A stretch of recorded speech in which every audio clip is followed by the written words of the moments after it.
এক ছোট্ট গ্রামের দরিদ্র একজন মানুষ ছিল। নাম তার হামিদ। খুব সাধারণ একজন মানুষ। দিনমজুর হিসেবে কাজ করে কোনো মতো সংসার চালাতো। প্রতিদিনের উপার্জনে তার স্ত্রী ও দুটি ছোট সন্তানকে নিয়ে দিন কাটতো। অভাব তার নিত্য সঙ্গী, কিন্তু তবুও সে ছিল খুব সৎ ও আল্লাহ ভীরু। একদিন কাজ শেষে যখন হামিদ ঘরে ফিরছিল, তখন পথে দেখে এক বৃদ্ধা ভিক্ষুক কাঁপতে কাঁপতে রাস্তার ধারে বসে আছেন।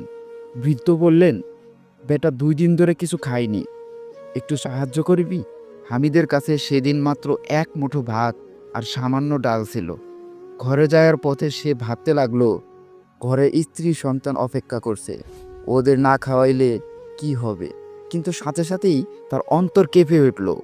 মনে পড়ল রাসূল সাল্লাল্লাহু আলাইহি ওয়াসাল্লাম এর সেই হাদিস, সদকা কখনো সম্পদ কমায় না, বরং বরকত বাড়ায়। হামিদ পোটলা খুলে ভাত ডালের অর্ধেক অংশ ভিক্ষুককে দিয়ে বলল, দোয়া কইরেন চাচা, আমার ঘরে খাবার কম, কিন্তু মনে চাইলো আপনাকে খাওয়াই। বৃদ্ধের চোখে পানি চলে এলো। তিনি বললেন, আল্লাহ তোমাকে রক্ষা করুন, তোমার রিজিককে বরকত দিন। সেই রাতে প্রচণ্ড ঝড় উঠল। চারদিকে ঘাস ভেঙে পড়ছে, ছোট কাঁচা ঘরগুলো ভেঙে যাচ্ছে।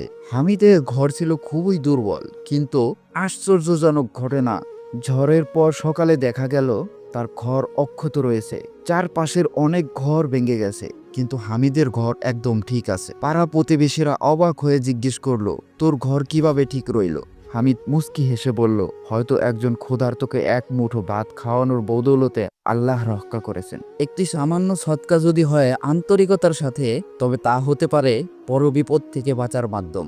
আল্লাহ কোনো ভালো কাজকে ছোট মনে করেন না। কোরআনে বলা হয়েছে, যে কেউ আল্লাহর রাস্তায় কিছু দান করে, আল্লাহ তা বহু গুণে ফেরত দেন।